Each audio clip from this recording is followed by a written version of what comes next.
Hi, this is Jordan. And I'm Brian, and you're listening to The Quality Varies.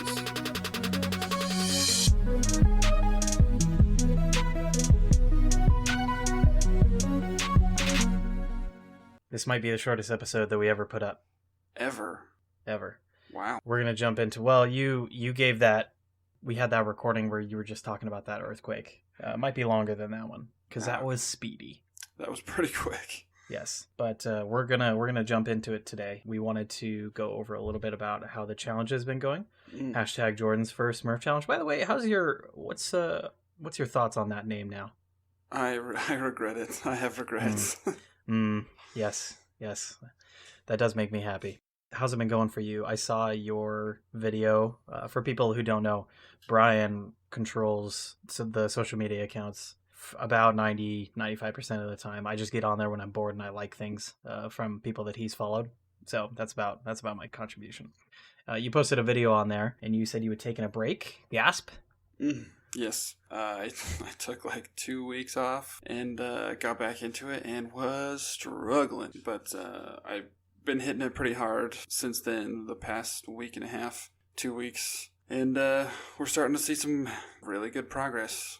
I think I'm progressing faster now than I was before I took the break, so that's good news. I like it. How about you? So I have also been experiencing, or have experienced, a break. The thing is I said yes, and I am sticking to it when you said, hey, let's do the Murph Challenge. Mm-hmm. But when I told you that I was trying to do 2 other challenges that were almost contrary to this challenge, yeah, I now look back at that and I'm like, I'm not going to shit on myself, but I definitely could have said something different to you, and I could have had some choice words when you asked me, hey, let's do this thing that I think is a really good idea. It is a good idea. I just want to be clear. It is a good idea. I've gone through phases of this and like weight loss stuff, or just the weight loss stuff, or just this. It's been a jolly good time. I do have a very general, like, positive experience with something very random, which is hiking. We have a place here in town, just Badger. We call it a Badger Mountain, more of like an ant hill. Okay. Just a very, very large mound of earth. It's about a mile up. I don't know how high it is. That's a big ant hill. But it's a mile hike. I don't know what the height is, if that's the right way to describe it. So you don't know what the elevation gain is? No, I don't. Gotcha. So when there are, us Tri-Cities people, we like to be lazy, and we like to do this very close hike to us. Mm-hmm. So instead of traveling for any kind of distance, we just insist on having like 8 different trails going up Badger Mountain. Up the same mountain. Up the same mountain. So it felt a bit different. Mm-hmm. So months and months ago, buddy came into town. We like to do stuff whenever he comes into town, and we went on a hike. I was embarrassed. I couldn't even make it up to the top of the hill. It's a single mile. Wow. It is a single mile. Couldn't make it up. That's not all to do with my cardio health. My lower back was just not having it that day. And we also decided to hike with 25-mile winds. Oh, and so that's fun. Yes. So things were against me, but I still, I couldn't make it up. There was no excuses. So I went a couple weeks ago, made it up, albeit with about 12 pit stops, finding some seats where there were none. I have some suggestions for the organization that takes care of those trails for some more places that they can place a bench for us to rest our legs. Wow. But I made it down. And then just the other day, we went up again at like 10 or 11 p.m. at night, actually. So we were all alone. We just had like headlamps on. Mm-hmm. The other 2 people with me were drunk. But again, this is a short episode. We're not going to go into that story right now. They started, and they had never been up it before. Mm-hmm. And I told them, like, we're just going to start. We're going to take this trail because this is the level I think you guys are at. And they're like, let's run it. And I'm like, hey, let's not. They start running, and I'm like, okay, they have headlamps. I would prefer not to tell their spouses that they've died. But I'm also not going to run with them. So we'll just see what happens. Yeah. So about 10 minutes later, I see them both just dying. They had stopped at the first possible bench that you could describe as being on the actual hill, and not just like in the park before the hill. Good. So we waited, and they did not try to run again. And then we got up to the top, and I only felt the need to stop once. The other times we stopped was just for the other guys. But then we made it up, and then I wasn't even tired when we got up that time. So Nice. that's not really related to the Murph challenge and the things that we're trying to do in the Murph challenge, but because of what I've been doing, doing stairs or doing treadmill, doing that hike has also gotten a lot easier. So that's been pretty satisfying. Nice. So that's how that's going. Pull-ups are still unholy and just terrible things. Yeah, I get that. Push-ups and squats. Oh, okay, I take it back. The things I'm doing for squats are helpful for the hike, and the hiking is good for squats. Yeah. So I can say that. Squats and push-ups are going fine. Pull-ups suck, and the running is running. So that's how the Murph challenge is going. Yeah, that's about how it's going for me too. There is one person that has totally agreed on my end to also join us in the Murph challenge. I can't remember who that person is, so I'm going to rely on them to be accountable and message me one of these days with a progress update, or else they don't exist to me. So, wow. Yeah, we're doing the hike again, the same thing on Thursday, early morning, and so we'll see if progress is still continuing upward at a steep angle. But yeah, that's how things are going on my end. Sweet. So today, like I said, it's going to be short. We put off the recording of this episode. You can't, audience, you don't get both like high quality content and a schedule every single time. That's why the quality varies, folks. I was scrambling this morning and I was trying to think about what we were going to talk about, and I remember a certain time when you couldn't stop laughing. It was at my expense. Okay. It was while I was describing a defect of mine. In that, in the past, I used to be a little bit exaggerative. Is that what it would be called? A little bit. That's not a word. I used to exaggerate just a little bit. See, that's an exaggeration, because you exaggerated so much. No, that's an understatement. That is not an exaggeration. Exaggerating it's exaggerating on the, it's exaggerating how small.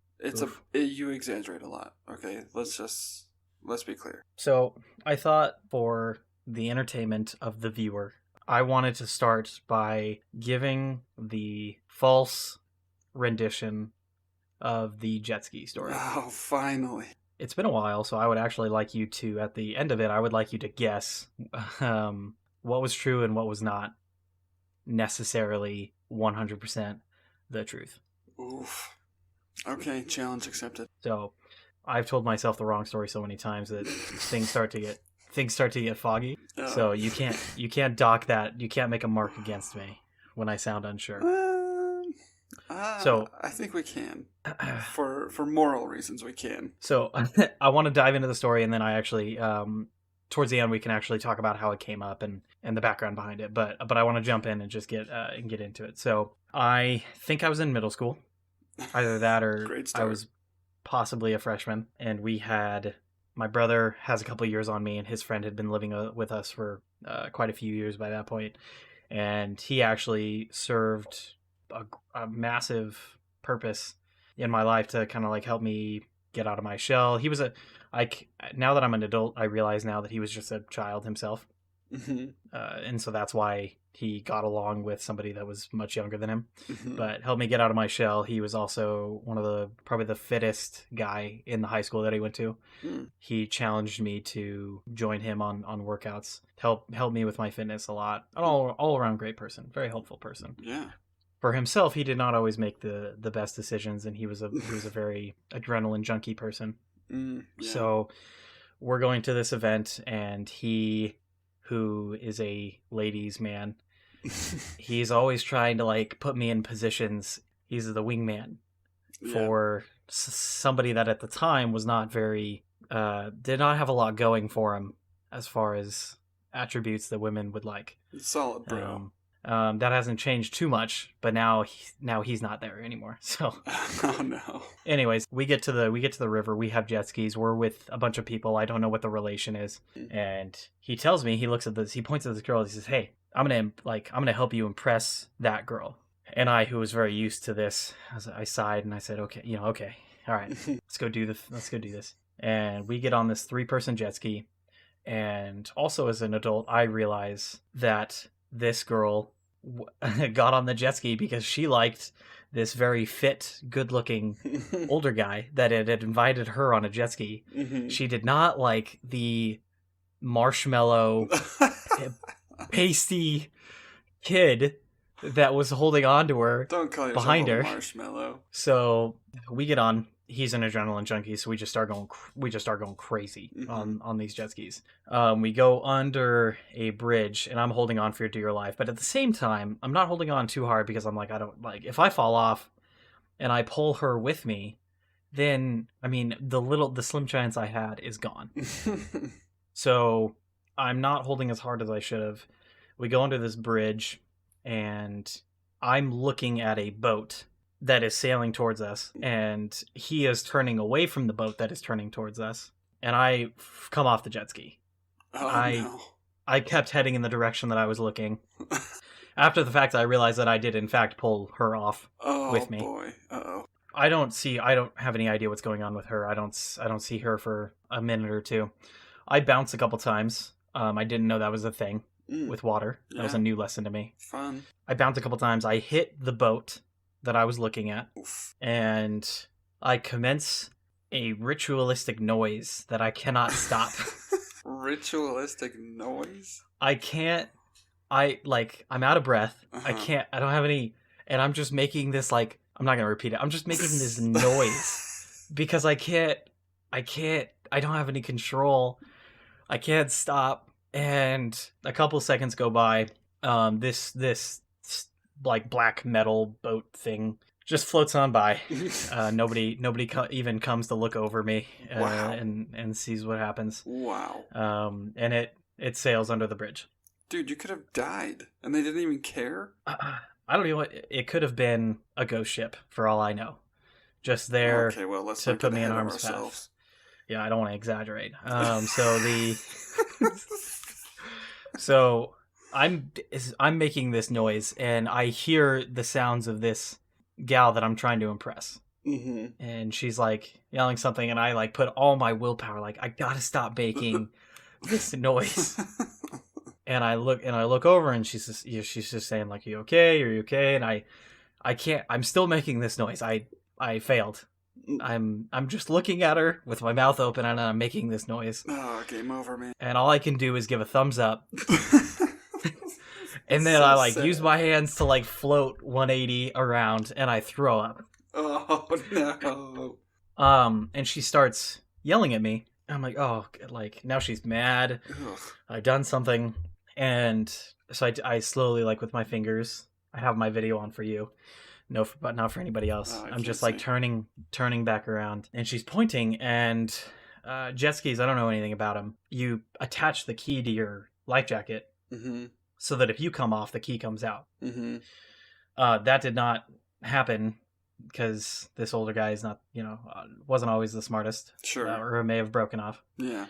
So this jet ski was just doing loops in the water at full speed. So she's yelling at me, and I look, and there's a jet ski coming at me, and I can't move. Wow. I am still making the noise. This is a good day for you. Yes. So the only thing I can do is roll over. And hope to all that is holy that my life jacket is a suitable brace for this jet ski that is about to hit me. Oh, boy. So jet ski hits me. It does hit the life jacket. My head obviously gets whiplashed up, and it also hits the jet ski.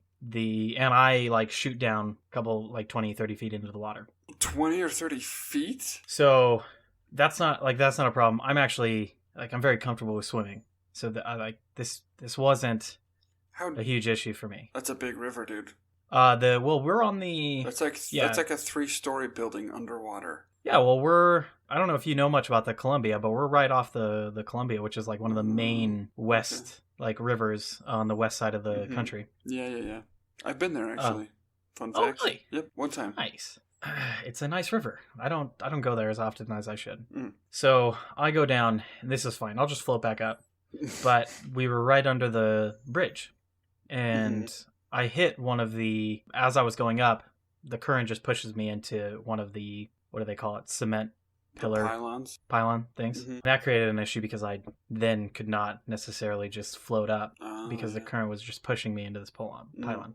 I'm chilling out there. I now have absolutely no breath. It was taken from me before I went underwater. Then you had to float up a 3-story building. So I'm hanging out there, and this gentleman, who his objective was to impress, get me to impress the girl. He is now doing something heroic instead by coming down, and he has to like grab me by the life jacket and like walk up the pylon with the current to get me out. Yeah.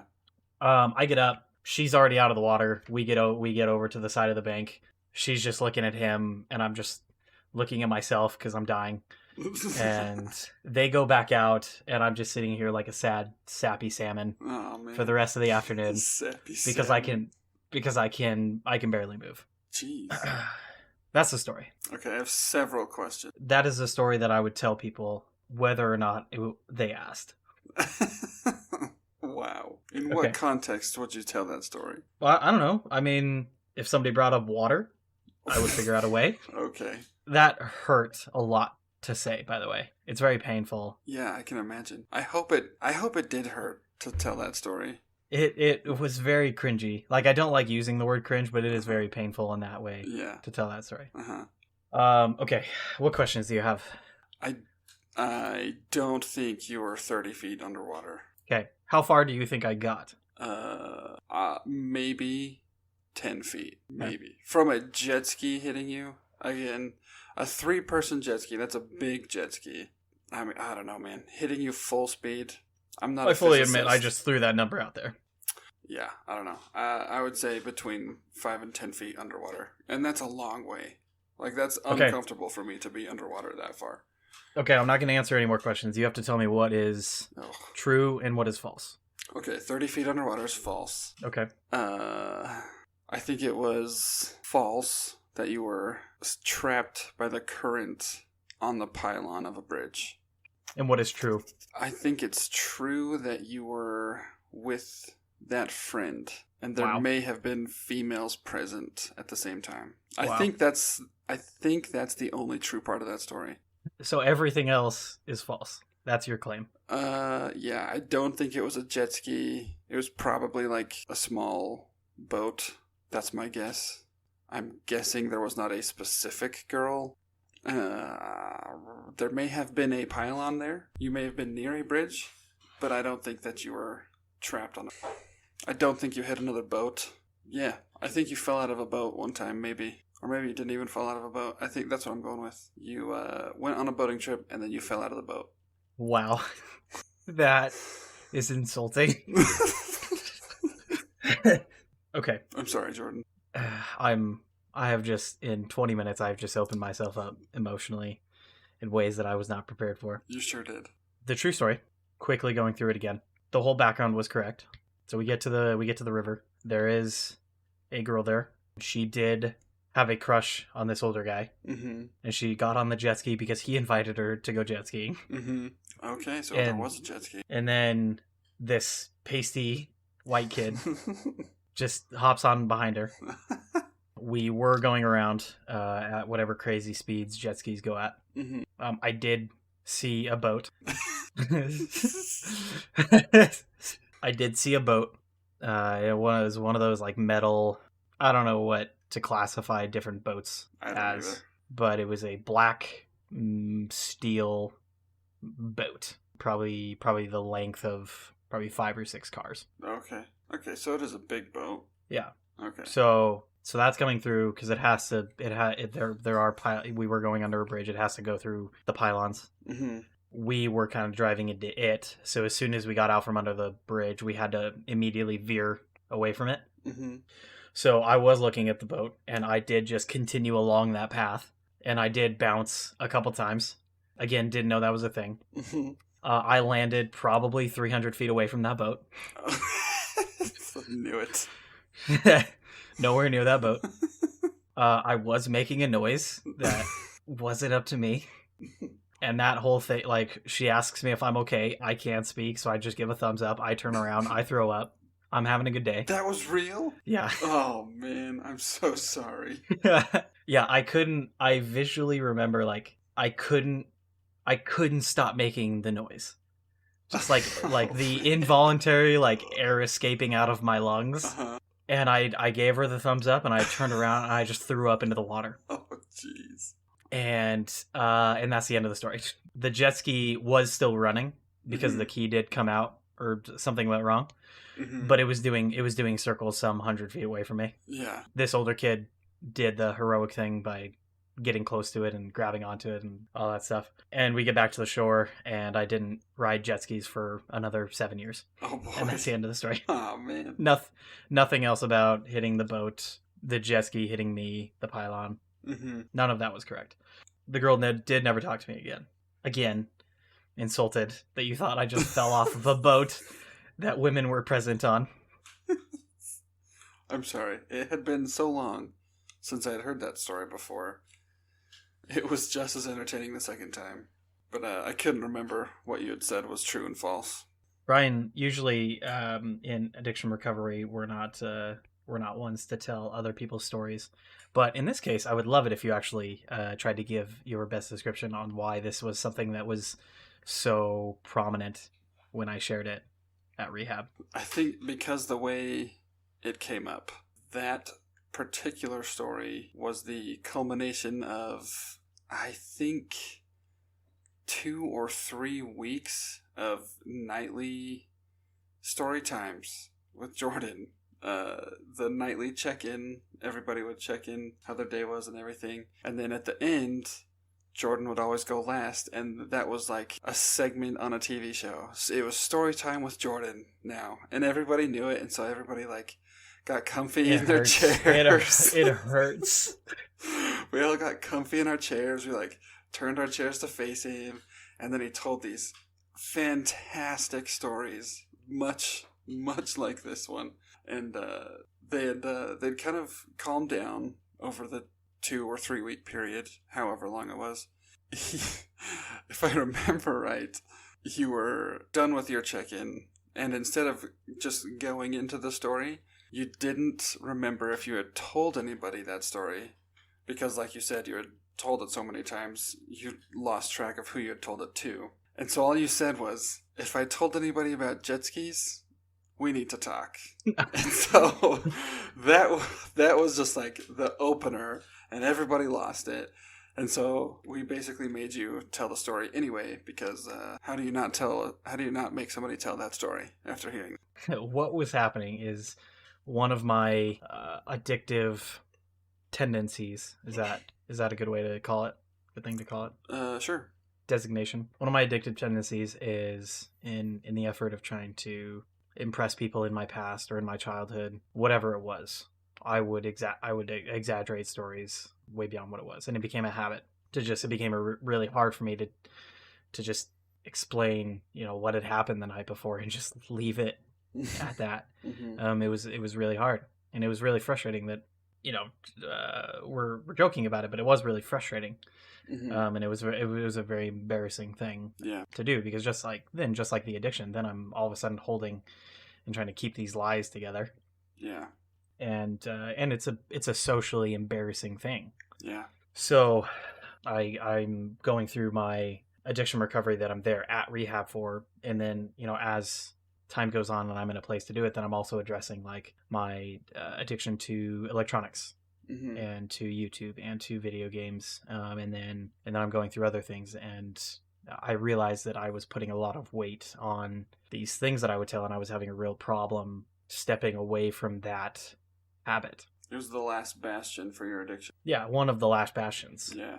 And so in this safe space, I began just taking the power away from those by explaining the reality of it, and that I had, the embarrassing thing of, I tell these exaggerated things, and I know it's super weird, but I do it. And then to take the power away from each of them, I would tell each story. And legitimately, I can't remember most. While I told that one, I have been trying to think of some of the others. Mm-hmm. And I can't think of any other ones, which is good. I mean, that was kind of the intention. Yeah. I surrender I surrender it is a word we use. Mm-hmm. And then the power goes away, and then I kind of let go. The jet skis one was different because then that became an experience. Yes, it was an event for sure. Yeah. So I had gotten. It had been a couple days actually. I couldn't think of anything else, and yeah, I just mentioned, guys, I don't think I have anything else. And then at that moment, as I was saying that, I realized like, crap, I have this thing, and I was like, hey, like, I just said like, if I've told any of you about jet skis, like, we need to talk. Other than that, I'm good though. You lost it. You were definitely a great support staff member in that moment. Still am, right? Yes, definitely. We got to go through that.